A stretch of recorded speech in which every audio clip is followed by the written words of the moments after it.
Bismillahirrahmanirrahim. Bismillahi wa bihamdi. Assalamualaikum warahmatullahi wabarakatuh. Waalaikumsalam. Innal hamdalillah nahmanuhu wa nasta'inuhu wa nastaghfiruh wa na'udzu billahi min shururi anfusina wa min sayyiati a'malina. May yahdihillahu fala mudilla lahu wa may yudlil fala hadiya lahu. Asyhadu an la ilaha illallah wa asyhadu anna Muhammadan abduhu wa rasuluh. La nabiyya ba'd. Allahumma salli ala sayyidina Muhammad wa ala ali sayyidina Muhammad. Yang saya hormati Ibu Kepala Sekolah dimanapun beliau berada, dan staf tata usaha yang saya hormati beserta teman-teman seperjuangan yang saya cintai. Pertama-tama, marilah kita panjatkan rasa syukur kita atas kehadiran Allah Subhanahu wa Ta'ala yang telah memberikan kita berbagai limpahan nikmat, sampai-sampai kita tidak bisa menghitungnya. Kedua kalinya, tak lupa pula kita haturkan salawat beserta salam atas junjungan Nabi besar kita, Nabi Muhammad Sallallahu Alaihi Wasallam, yang membawa umatnya dari alam kegelapan menuju alam yang terang benderang, dengan kata lain, minaz zulumati ilan nur. Baiklah, pada kesempatan kali ini izinkan saya untuk menyampaikan sebuah pidato yang singkat yang berjudul segala sesuatu yang kita perbuat pasti ada balasannya.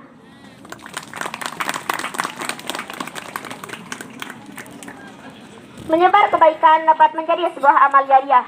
Begitu pula saat memberi contoh yang buruk, maka akan menjadi dosa jariah yang terus mengalir walaupun sudah meninggal. Contohnya yang hal sederhana seperti memamerkan atau menampilkan aurat yang pada saat ini sudah dianggap bukan lagi aurat bagi seorang wanita, yaitu tidak memakai jilbab. Ketahuilah, sesungguhnya semua perbaikan baik maupun buruk akan mendapat balasan. Pahala baik tidak hanya mendatangkan pahala saja, melainkan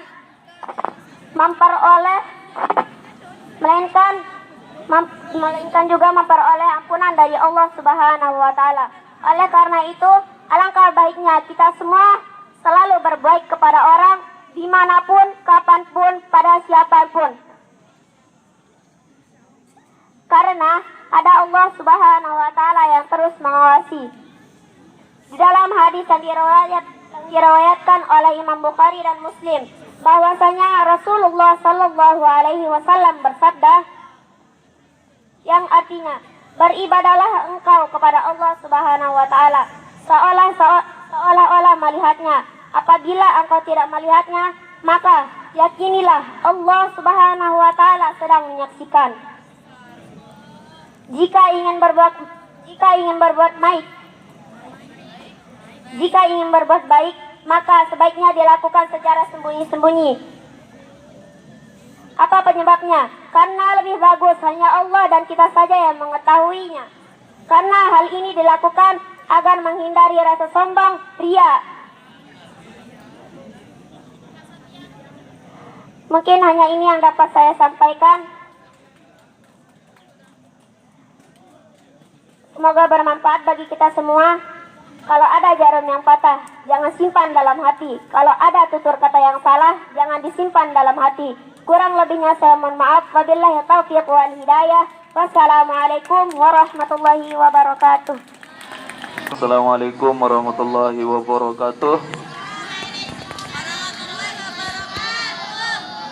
Alhamdulillah nahmaduhu wa nasta'inuhu wa nastaghfiruh wa na'udzu billahi min sururi anfusina wa min sayyiati a'malina. May yahdihillahu fala mudilla lahu wa may yudlilhu fala hadiyalah. Asyhadu an la ilaha illallah wahdahu la syarika lah wa asyhadu anna Muhammadan abduhu wa rasuluh la nabiyya ba'dah.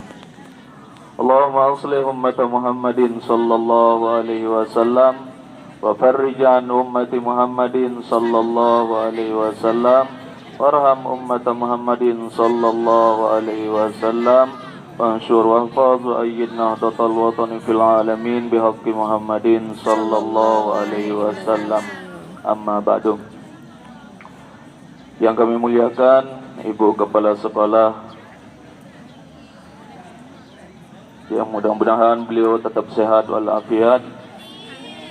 Bapak Ibu Guru yang kami hormati, anak-anakku sekalian yang kami banggakan, puji dan syukur marilah kita panjatkan kepada Tuhan kita yang telah memberikan kita kesehatan, yang telah memberikan kita keafiatan, sehingga pada pagi hari ini kita bisa berkumpul bermuajahah dalam keadaan sehat walafiat. Alhamdulillah.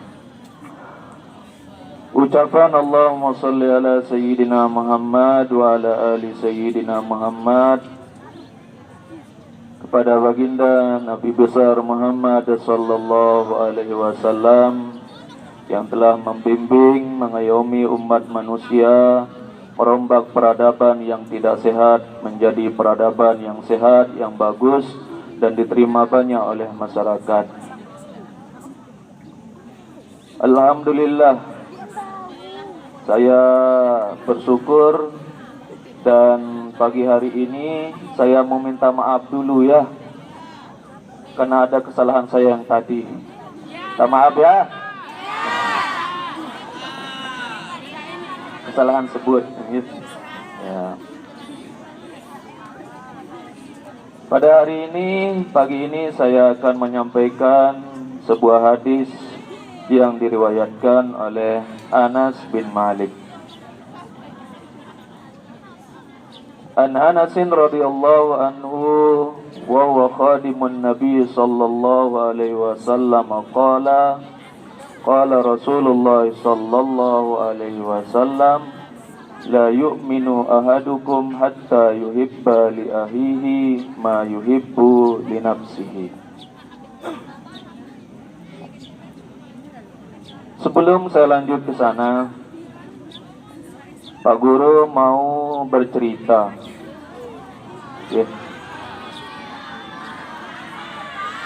Iya, panas. Dulu ada seorang ibu-ibu pernah datang kepada baginda Rasulullah sallallahu alaihi wasallam dengan membawa anaknya yang masih berumur 10 tahun. Kedatangan ibu ini kepada baginda Rasulullah sallallahu alaihi wasallam karena dia telawate kepada temannya yang bisa berbuat baik dengan menghadiahkan sebagian hartanya kepada Rasulullah sallallahu alaihi wasallam. Dia orang yang miskin, kalangan orang yang tidak berada. Akan tapi karena dengan tekad yang kuat, keinginan yang kuat, dia ingin berbuat baik. Dengan jalan apa dia akan berbuat baik? Mari kita simak bersama-sama. Dia datang kepada Rasulullah sallallahu alaihi wasallam dengan dua tujuan. Yang pertama,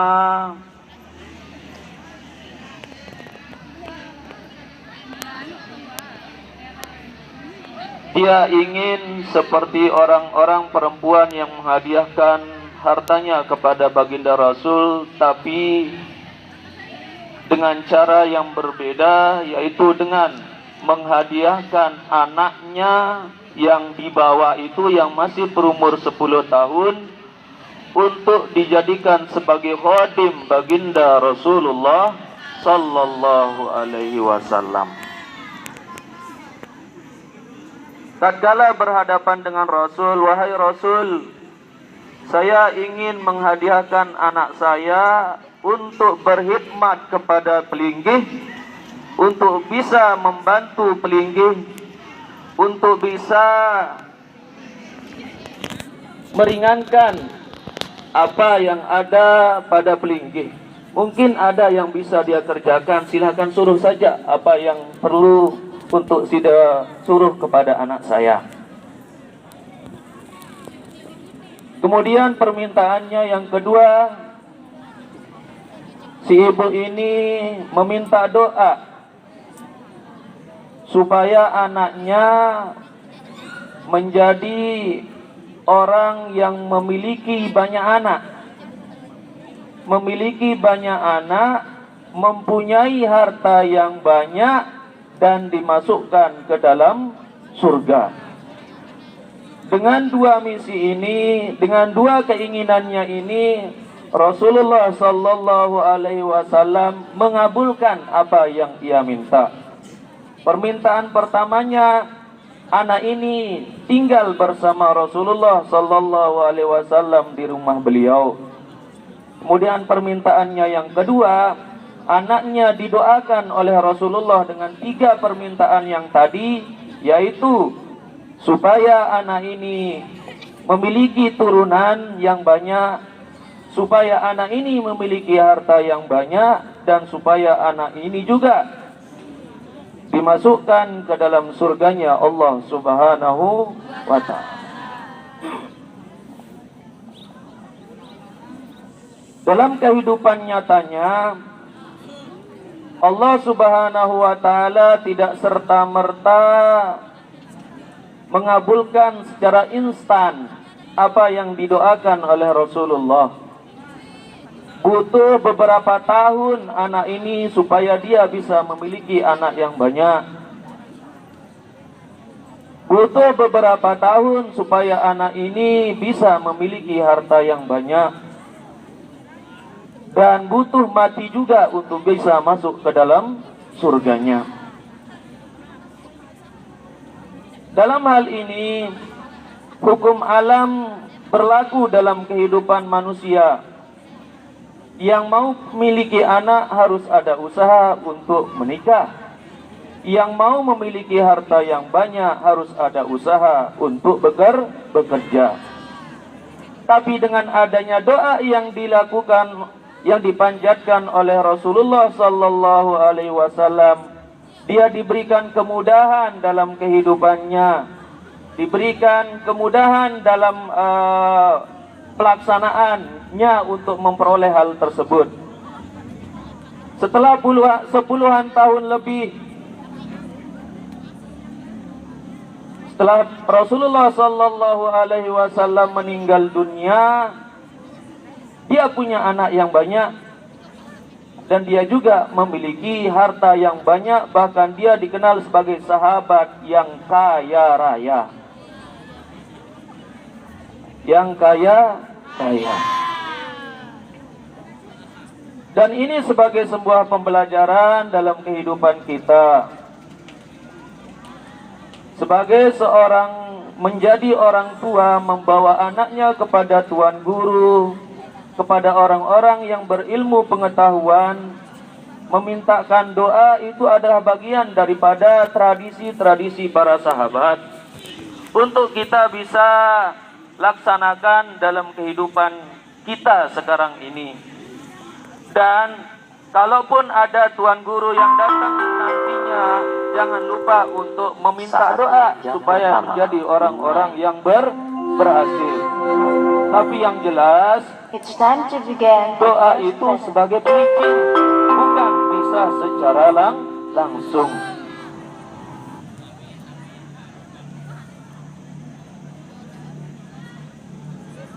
Dia memiliki anak yang banyak sampai 100, memiliki turunan yang banyak sampai 30-an anak. Dan bisa memiliki cucu yang banyak. Anak dan cucunya itu kurang lebih 100-an lebih. Dia bisa menyaksikan mana anaknya, mana cucunya yang sampai 100-an. Dia juga memiliki umur yang panjang juga. Dengan doa yang dipanjatkan oleh baginda Rasulullah Sallallahu Alaihi Wasallam, usaha dalam kehidupan sangat diperlukan dan itu menentukan kesuksesan dalam kehidupannya. Jangan bergantung kepada doa saja. Dalam hidup ini perlu yang namanya ikhtiar, perlu adanya usaha. Anak yang saya maksudkan tadi itu adalah Anas bin Malik. Anas bin Malik. Anas bin Malik mempunyai seorang ibu namanya Ummu Sulaim. Ummu Sulaim. Dialah yang meriwayatkan hadis yang tadi, an Anasin radhiyallahu anhu wa huwa khadimun nabi. Dia adalah salah seorang yang membantu keperluan Nabi di dalam rumahnya. Hal yang paling dominan, yang paling sering disebutkan oleh para sahabat itu, Sayyidina Anas ini membawakan sandalnya, meririk sandalnya Rasul. Kalaupun Nabi mau pergi, sandalnya Nabi sudah dipersiapkan, sudah dibersihkan. Nabi tinggal memakainya. Kemudian Nabi, tatkala beliau sudah berada di masjid dalam sebuah majlis, Sayyidina Anas berdiri menjaga. Dia yang menjaga sandalnya Rasul supaya tidak dipakai oleh orang, supaya nantinya tidak lelah dicari sama Rasulullah sallallahu alaihi wasallam.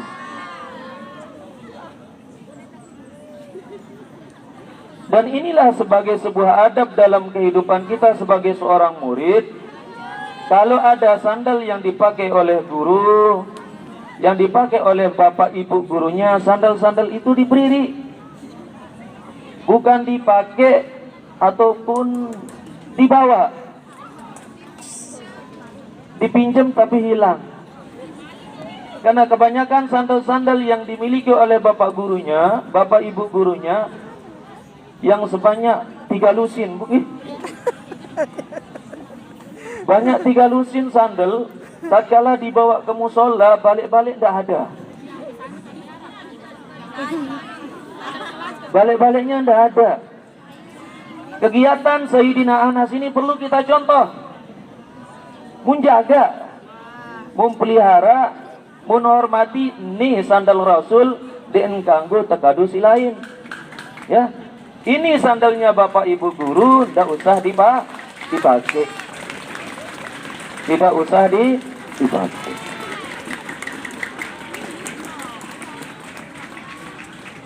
Sayyidina Anas menyebutkan hadis, la yu'minu ahadukum hatta yuhibba li ahihi ma yuhibbu li nafsihi. Tidak sempurna iman seseorang. Sekali lagi, tidak sempurna iman seseorang apabila dia belum bisa mencintai orang lain seperti dia mencintai dirinya sendiri. Belum sempurna iman seseorang apabila dia belum bisa mencintai orang lain, mengasihi orang lain seperti dia mencintai dan mengasihi dirinya sendiri. Suka dipukul? Senang dipukul? Senang dipaling barangnya? Senang dijahilin sama orang lain? Kalau diri kita sudah tidak senang digitukan sama orang lain, maka seperti itulah keadaan kita kepada orang lain. Jaga dirinya masing-masing seperti menjaga dirinya sendiri. Kasus yang telah lewat merupakan bagian daripada penjagaan yang belum bagus untuk kita jaga diri kita masing-masing. Sampai ada temennya yang kejadian yang kemarin udah ya. Hal itu tidak perlu untuk kita ikutin bersama. Itu kita jadikan sebagai sebuah hikmah untuk kita pelajari bersama dan laksanakan bersama dalam kehidupan sehari-hari. Itu saja yang saya sampaikan pada pagi hari ini. Jaga dirinya masing-masing, pelihara dirinya dan peliharalah orang lain. Sekian dan terima kasih. Wallahul muwaffiq wal hadi ila sabilir rasyad. Assalamualaikum warahmatullahi wabarakatuh.